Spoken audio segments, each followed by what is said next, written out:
Hello everyone, मैं शुभम कुमार आपका biology mentor स्वागत करता हूं आदर्श एकेडमी के यूट्यूब चैनल पे। आज जो टॉपिक पढ़ने जा रहे हो बहुत इंटरेस्टिंग है। The Indo membrane system. Interesting इसलिए क्योंकि इसके अंदर हम लोग चार ऑर्गेनल्स पढ़ने जा रहे हैं और बहुत बहुत इंपॉर्टेंट है। नीट में अक्सर कई क्वेश्चन उठते हैं इनसे। तो इनके अंदर चार बेसिक ऑर्गेनल्स के बारे में पढ़ने जा रहे हैं, जो कि आपका endoplasmic reticulum, Golgi apparatus, vacuoles और लाइसोसोम, ये चार ऑर्गन्स कंसिस्ट करते हैं। इंडो मेम्ब्रेन सिस्टम क्या होता है? इंडो मेम्ब्रेन सिस्टम कुछ ऐसे ऑर्गेनल्स हैं हमारे सेल के अंदर जो सेल को पार्टीशन कर देते हैं, कंपार्टमेंटल में बांट देते हैं और साथ साथ वो सब एक साथ कोऑर्डिनेटेड वे में काम कर रहे होते हैं। पहले ये, उसके बाद ये, एंड उसके बाद वो। तो इस तरह से एक प्रोसेस में वो चल रहा होता है। ये सिस्टमेटिक वे में, जो कोऑर्डिनेटेड वे में काम कर रहे होते हैं, इसलिए इनमें बेसिकली चार ऑर्गन्स आते हैं जो इस तरह के सिस्टम शो करते हैं। इसको हम लोग बोलते हैं इंडो मेम्ब्रेन सिस्टम। आप देख सकते हैं, इंडो मेम्ब्रेन। इंडो का मतलब इनसाइड द मेम्ब्रेन, सेल के अंदर जो सिस्टम पाया जाता है उसको बोलते हैं इंडो मेम्ब्रेन सिस्टम। उनमें से भी बेसिकली ये चार सिस्टम है, जिसको हम लोग बोलते हैं इंडोप्लाज्मिक रेटिकुलम, दूसरा गोल्गी एपरेटस, तीसरा लाइसोसोम एंड चौथा वैक्यूल्स। तो ये क्या करता है आपका?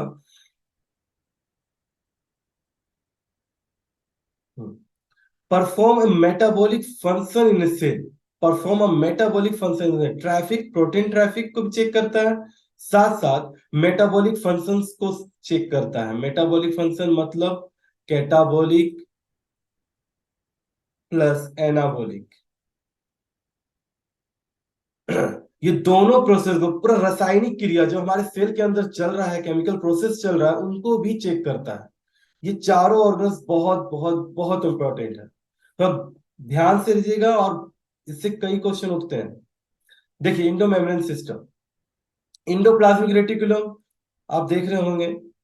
उसके बाद आप दिख रहा होगा, उसके बाद ये आगे पास आउट करते हैं प्रोडक्ट को। उसको रिसीव कौन करता है? गोल्गी। तो फर्स्ट नंबर में ये, सेकंड कौन हो गया? गोल्गी, थर्ड लाइसोसोम, और चौथा हो गया आपका वैक्यूल्स। ये चारों। नेक्स्ट डायग्राम देखिए। देखिए किस तरह से इंडोमेम्ब्रेन सिस्टम हम देखेंगे, जब आगे हम पढ़ेंगे कि एक ऑर्गन को सेपरेटली पढ़ेंगे, तो वहां आप देखेंगे कि जो आपका, ये है आपका न्यूक्लियस। ओके, ये है आपका न्यूक्लियस। इस न्यूक्लियस से ओरिजिनेट हो रहा है इंडोप्लाज्मिक रेटिकुलम। इसके अंदर जो भी प्रोडक्ट बन रहे हैं वो वेसिकल्स के अंदर पैकेजिंग होके बाहर निकलते हैं। पैकेजिंग होके बाहर निकलते हैं और ये पास कर देते हैं किसको? गोल्गी को। फिर गोल्गी रिसीव करता है और गोल्गी फिर इसी को वेसिकल्स के फॉर्म में पास आउट करता है और फिर ट्रांसफर कर देता है different different site, different different site में ट्रांसफर कर देता है। तो सबसे पहला इंडोप्लाज्मिक रेटिकुलम, जो सबसे पहले है ऑर्गेनल्स के बारे में पढ़ने जा रहे हैं, उसका नाम इंडोप्लाज्मिक रेटिकुलम। इंडोप्लाज्मिक रेटिकुलम क्या होता है? देखिए, इंडोप्लाज्मिक रेटिकुलम को जिन्होंने दिया था उनका नाम है porter, discovered by porter. Endoplasmic reticulum is defined as network of parallel tube-like structure। ये क्या है? एक पैरेलल ट्यूब-like स्ट्रक्चर है which originate from nucleus, जो कि न्यूक्लियस से शुरू हुआ है, extend till plasma membrane, plasma membrane तक जाता है। देखिए, यहां समझने की कोशिश कीजिएगा। मान लीजिए पूरा जो स्क्रीन दिख रहा है ये आपका एक सेल है, और ये हो गया आपका न्यूक्लियस। न्यूक्लियस हो गया।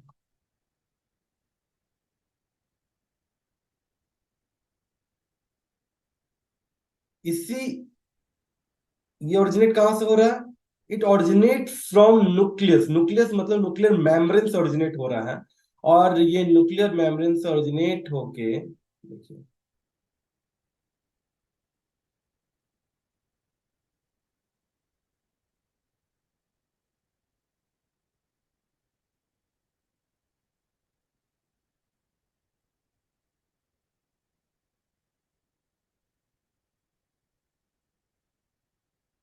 एक्सटेंड कर रहा है आपका कहां तक? प्लाज्मा मेम्ब्रेन तक। तो ये जब आप इसको गौर से देखिएगा तो आपको क्या दिखेगा कि इसके ऊपर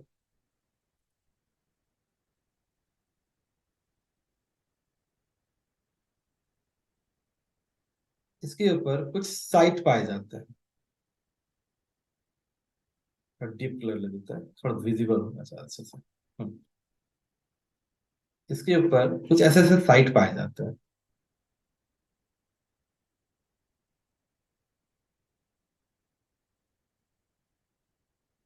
जिसको हम लोग बोलते हैं राइबोफोरिन। इसको क्या बोलते हैं?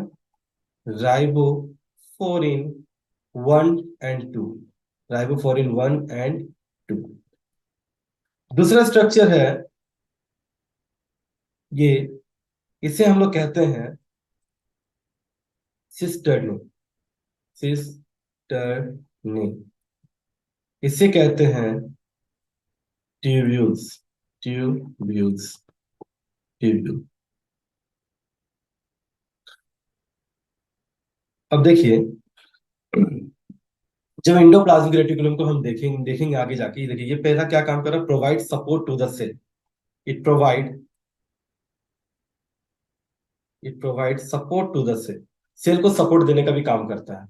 तो हम जब इंडोप्लाज्मिक रेटिकुलम को गौर से देखेंगे तो हमको दिखेगा कि कुछ सरफेस ऐसे हैं जो आपका डा जो आपका रफ जैसा अपियर होता है, और उसी जगह में कुछ सरफेस ऐसे हैं जो आपका स्मूथ अपियर होता है। हम आगे क्लियर डायग्राम में दिखाएंगे, पर समझने की कोशिश कीजिएगा। तो इंडोप्लाज्मिक रेटिकुलम दो भाग में डिवाइड हो गया है। देखिए इसको नेक्स्ट डायग्राम को आप देखिए, इस जगह को। ये है आपका न्यूक्लियस। न्यूक्लियस से ओरिजिनेट हो रहा है, न्यूक्लियर मेम्ब्रेन से ओरिजिनेट होकर आपको दिख रहा होगा इस जगह में कुछ आपका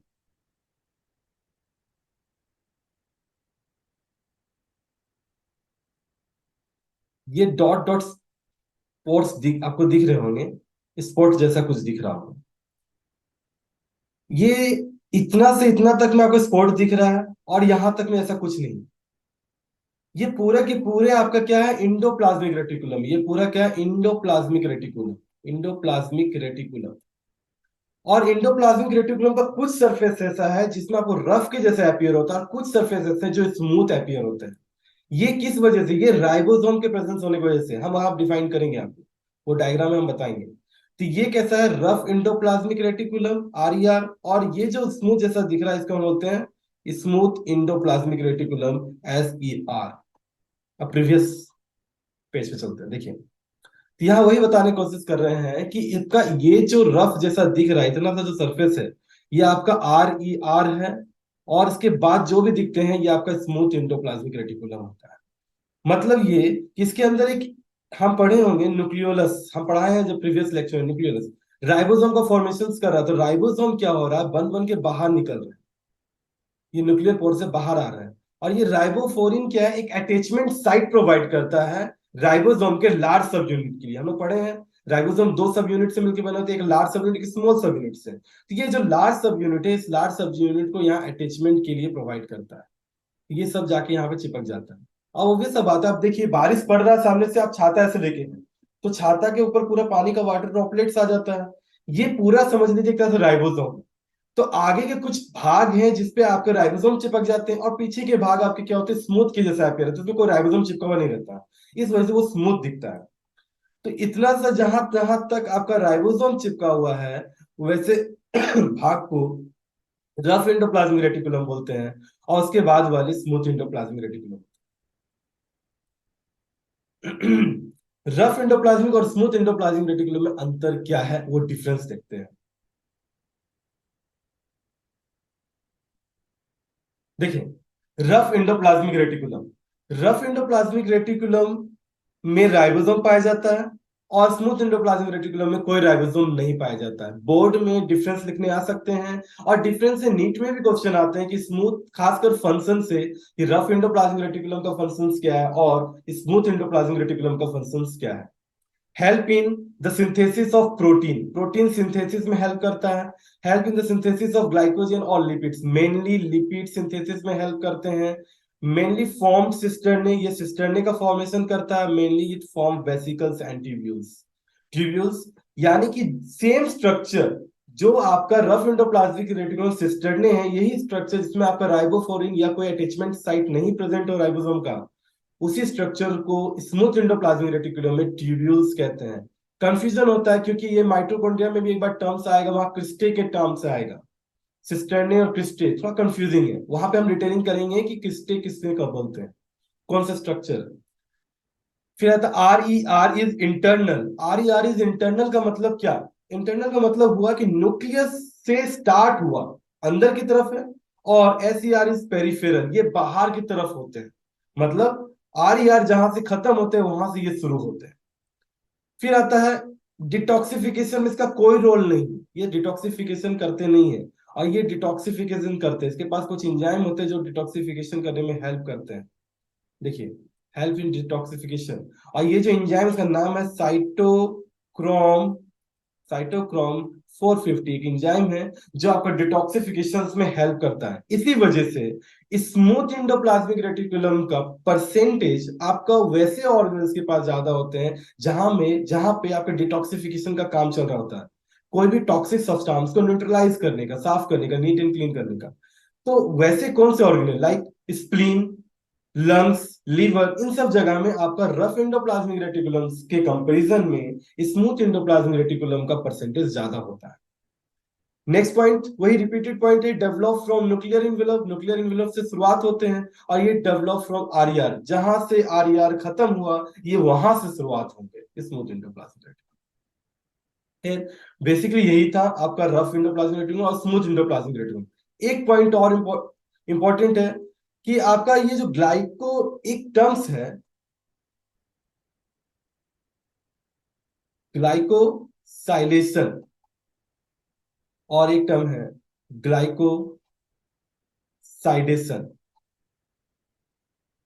एडिंग, ग्लाइकोसाइलेशन का मतलब था adding of sugar molecules in protein, adding of sugar in protein molecules, और ग्लाइकोसाइडेशन का मतलब था adding of sugar in lipid molecules. ये आपका क्या करता है, शुगर ऐड करता है किसमें, प्रोटीन में। इस प्रोसेस को हम लोग बोलते हैं ग्लाइकोसाइलेशन। उसी जगह में एक होता है शुगर को ऐड करता है लिपिड्स में। ये दोनों प्रोसेस शुरुआत यहां हो जाते हैं पर कंप्लीट नहीं होते हैं, कंप्लीट आपके गोल्गी में होते हैं, वहां पे हम लोग बात करते हैं। नेक्स्ट जो ऑर्गेनल है, Golgi apparatus. Golgi apparatus, Golgi apparatus जिन्होंने दिया उनका नाम है कैमिलो गोल्गी। कैमिलो गोल्गी ने इनका आविष्कार किया था, और इसका मेन फंक्शन है मॉडिफिकेशन, प्रोटीन जो बन के आ रहे हैं वहां से। अब यहाँ थोड़ा सा डिटेलिंग और करते हैं। ये मान लीजिए इंडोप्लाज्मिक रेटिकुलम है, इंडोप्लाज्मिक रेटिकुलम के अंदर प्रोटीन बने, ठीक है। प्रोटीन जब यहाँ बन रहे होते हैं, ये प्रोटीन आगे जाके यहाँ पे एक वेसिकल का फॉर्मेशन करता है इंडोप्लाज्मिक रेटिकुलम, इसी के पास कर देता है, यहाँ पे आपका पैकेजिंग कर देता है, और बाद में यही वेसिकल ब्रेक डाउन हो जाता है, इसके अंदर प्रोटीन है, और ये ट्रांसफर किसको कर देता है, गोल्गी को। तो हम यहाँ पढ़ते हैं, तो मेन काम पहला मॉडिफिकेशन करने का, कुछ बदलाव करना है, कुछ मॉडिफाई करना है तो वो मॉडिफाई करेगा। दूसरा पैकेजिंग करने का, उसको शॉर्ट, उसको छोटा करेगा, पैकेजिंग करेगा कि अच्छे से वो ट्रांसफर हो सके। सॉर्टिंग का मतलब क्या, यहाँ सॉर्टिंग ऑफ प्रोटीन का मतलब क्या, ट्रांसफर कर सके उसको एक जगह से दूसरी जगह, मॉलिक्यूल्स को अच्छे से ट्रांसफर करे, उसके लिए उसको छोटा करना होगा, पैकेजिंग अच्छा से करना होगा। फिर तीसरा सेल सिक्रेशन। एक बात और समझते हैं, गोल्गी का थोड़ा डायग्राम के यहाँ देखते हैं, उससे थोड़ा क्लियर होगा। देखिए ये डायग्राम पे ये गोल्गी का स्ट्रक्चर है, ठीक है। एक साइड जो फेज है इसको हम लोग बोलते हैं सीज फेज।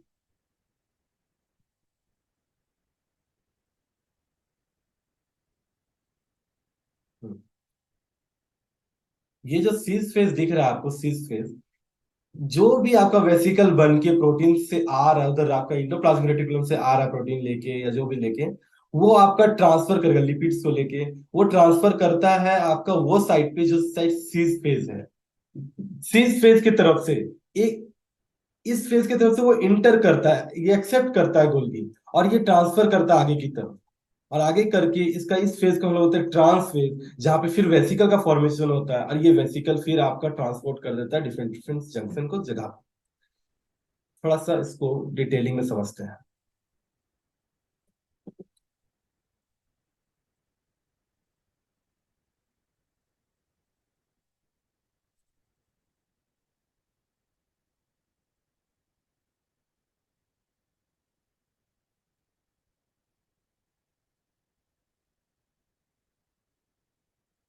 देखिए,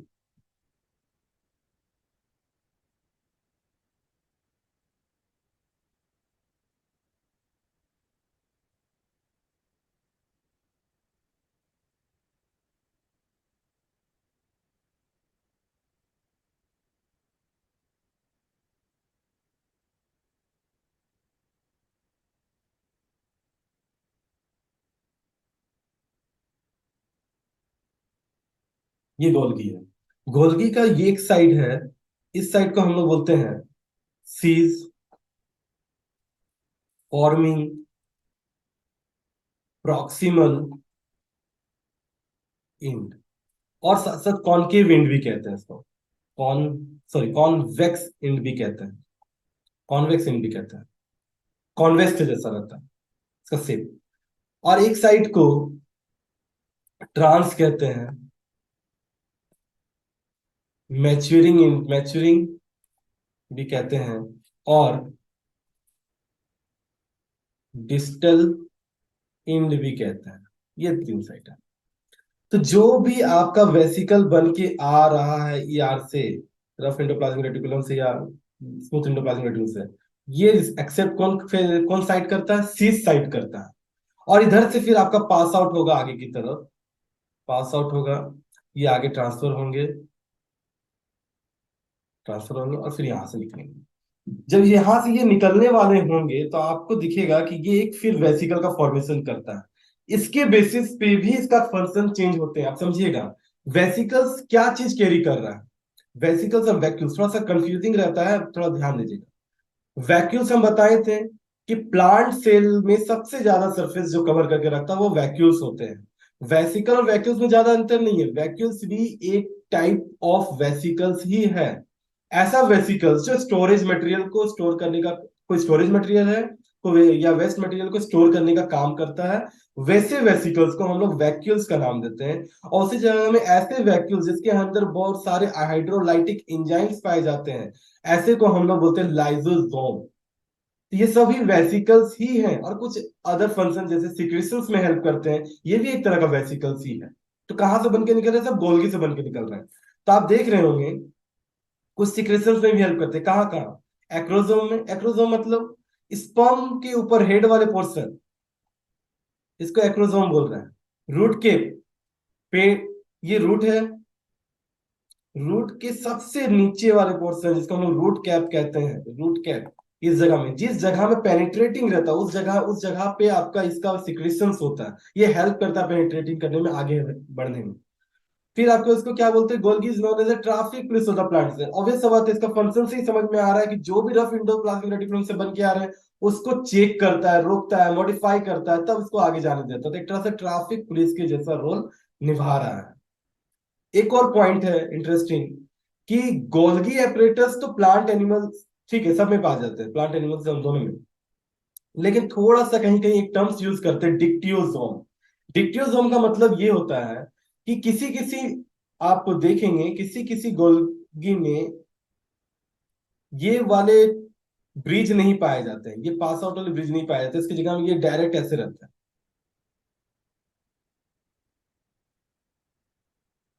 ऐसे वाले गोल्गी को हम लोग बोलते हैं डिक्टियोजोम, जो खास करके प्लांट्स में पाए जाते हैं। फंक्शन सेम है, इसलिए इसको गोल्गी भी कहते हैं। तो मेनली दोनों गोल्गी का ही काम करता है, दोनों गोल्गी ही है, बट उसमें ब्रिज कनेक्शन नहीं रहता पास करने के लिए, वो बिना कनेक्टिंग ब्रिज से बना हुआ रहता है।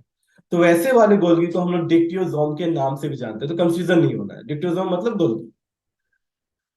खैर ये चीज है। यहाँ पे एक प्रोसेस और होता है, इसका एक और फंक्शन देख लीजिए। यहाँ पे एक प्रोसेस और होता है, ग्लाइको, हम बोले थे यहाँ पढ़ाएंगे ग्लाइकोसाइलेशन। ग्लाइकोसाइलेशन, और एक फंक्शन और करते हैं गोल्गी के अंदर में, ग्लाइकोसाइडेशन। ग्लाइकोसाइडेशन, ग्लाइकोसाइडेशन, ये दो चीज होता है। ग्लाइकोसाइडेशन में क्या? Adding of sugar, adding of sugar molecules, adding of sugar in protein molecules, in protein, protein molecules, protein molecules में इसको करना। और सेम चीज in lipid molecules, lipid molecules में करेंगे तो ग्लाइकोसाइडेशन हो जाएगा, और प्रोटीन में करेंगे तो ग्लाइकोसाइलेशन हो जाएगा। ये यहाँ पे होते हैं, गोल्गी के अंदर होते हैं। नेक्स्ट जो ऑर्गेनल है वो भी बहुत इंटरेस्टिंग है। आप पहले इसका देखिए, लाइसोसोम। लाइसोसोम क्या बोले, बहुत सारे हाइड्रोलाइटिक उसमें अंदर इंजाइम पाया जाएगा। अगर मान लीजिए ये स्क्रीन आपका हो गया सेल, इसके ये साइटोप्लाज्म हो गया, तो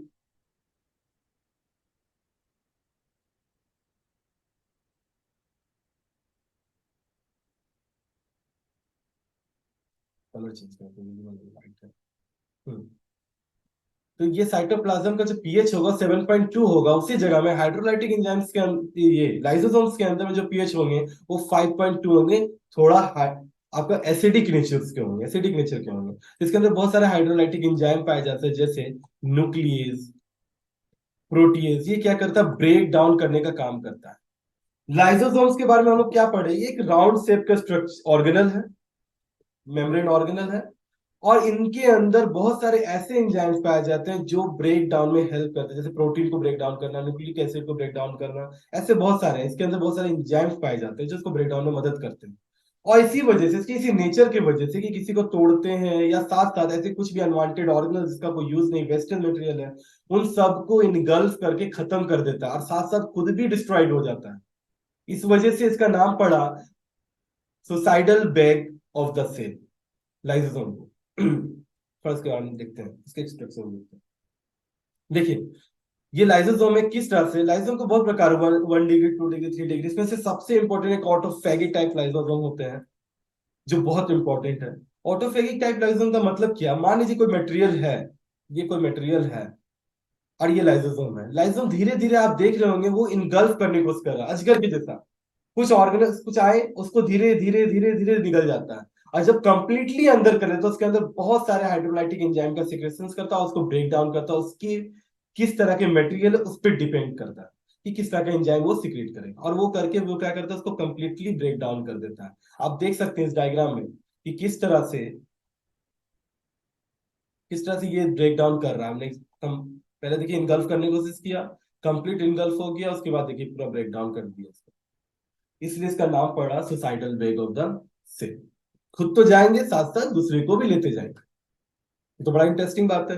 अगर मान लीजिए अगर मान लीजिए कि लाइसोसोम्स का फॉर्मेशन कम हुआ बॉडी के अंदर, या वैसे वेसिकल्स नहीं बने, इसके अंदर बहुत सारे हाइड्रोलाइटिक एंजाइम या ब्रेक डाउन नहीं कर, या किसी भी वजह से इसका परसेंटेज कम हो गया बॉडी में, इसका फंक्शनिंग कम हो गया, परसेंटेज कम हो गया, या सही से काम नहीं कर रहा है, बहुत सारे कारण है।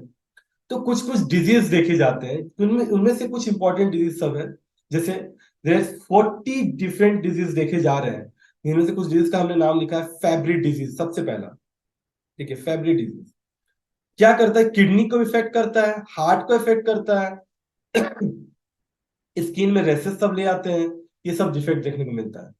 गॉचर डिजीज, गॉचर डिजीज में क्या है, स्प्लीन का इनलार्जमेंट हो जाता है।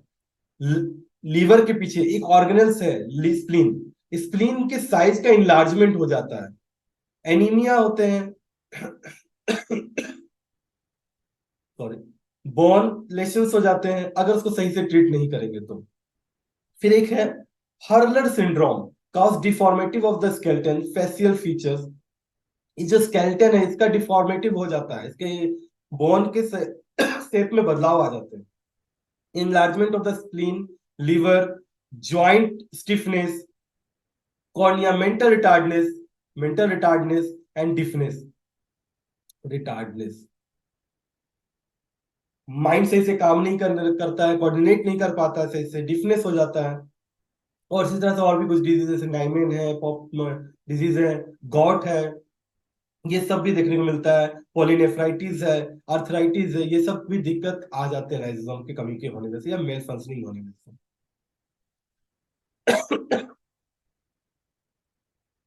Next, vacuoles.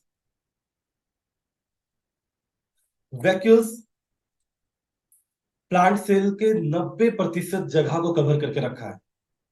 एनिमल सेल में ना ही, मतलब एब्सेंट ही रहते हैं, पर अगर पाए गए तो बहुत छोटे, बहुत माइन्यूट शेप के पाए जाएंगे। उसी जगह में इसको हम लोग dustbin of the plant cell भी कहते हैं, कुछ भी चीज को स्टोर करके रख लेता है।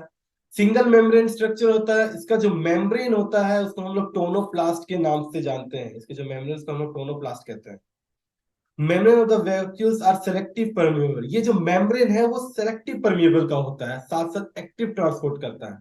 ये चूज करता है किसे आने देना चाहिए, किसे नहीं आने देना चाहिए, और वैसे को ही आने देगा जो आपको ये ट्रांसपोर्ट तो तभी करेगा जब उसको आप एनर्जी कुछ देंगे फॉर्म में, एटीपी की फॉर्म में। तो एनर्जी लेगा तब उसके बाद ये ट्रांसपोर्ट करेगा। ऐसे ट्रांसपोर्टेशन को हम बोलते हैं एक्टिव ट्रांसपोर्ट। और चूज करता है किसे जाने दे किसे नहीं आने दे, तो इसको बोलते हैं सेलेक्टिव परमेबल। वैक्यूल्स बहुत प्रकार के हैं, जिनमें ये सॉरी वैक्यूल्स मेनली चार प्रकार के हैं। SAP vacuoles, contractile vacuoles, food vacuoles और एयर वैक्यूल्स। सैप वैक्यूल्स क्या करता है, आपका स्टोर करता है कंसंट्रेटेड मिनरल्स, न्यूट्रिएंट्स, ये सब प्लांट्स में पाए जाते हैं। कॉन्ट्रैक्टाइल वैक्यूल्स जो कि ऑस्मो रेगुलेशन और एक्सक्रीशन में हेल्प करता है, इसका एग्जांपल है आपका एमीबा। एमीबा। उसके बाद फूड वैक्यूल्स। फूड वैक्यूल्स आपका क्या करता है, डाइजेस्टिव एंजाइम्स करते, खाने को पचाने में मदद करते हैं। इसके अंदर बहुत सारे ऐसे डाइजेस्टिव एंजाइम्स रहते हैं। हेल्प इन, देखिए, help which help nutrients and dyes, है ना, न्यूट्रिएंट्स एंड आर डाइजेस्टेड, इसको डाइजेस्ट करने में मदद करते हैं। एयर वैक्यूल्स, एयर वैक्यूल्स को हम लोग स्यूडो वैक्यूल्स के भी नाम से जानते हैं। और ये वैक्यूल्स के जैसा होता नहीं है, बस दिखता है, अपीयर होता है, ऐसे लगता है कि वह वैक्यूल्स है। इसको हम लोग एयर वैक्यूल्स कहते हैं या स्यूडो वैक्यूल्स के नाम से भी जानते हैं। और ये help in buoyancy, buoyancy of the cell को भी, सेल के बायंसी होने में मदद करता है। फिर मेनली ये चार तरह के वैक्यूल्स होते हैं। तो ये चारों कंसिस्ट करके, ये चारों को मिला के, ये सब देख रहे होंगे आप कि कोऑर्डिनेटेड वे में सब काम कर रहे हैं। सबसे पहले एंडोप्लाज्मिक रेटिकुलम, उसके फंक्शन को कैरी कौन किया, गोल्गी एपरेटस, उसके बाद वहां से बन के निकले वैक्यूल्स और लाइसोसोम, और ये चारों कोऑर्डिनेटेड वे में है। कुछ भी अगर दिक्कत हुआ तो ये आगे पास आउट नहीं होंगे। तो ये चारों ऑर्गेनल्स को हम लोग बोलते हैं इंडो मेम्ब्रेन सिस्टम। तो मेनली इंडो मेम्ब्रेन सिस्टम यही हुआ। नेक्स्ट टॉपिक में और भी कुछ ऑर्गेनल्स के बारे में जानेंगे। साइटोस्केलेटन है, एक और टॉपिक बच जाता है, तो उस सबको हम लोग डिटेल में वहां पे डील करेंगे।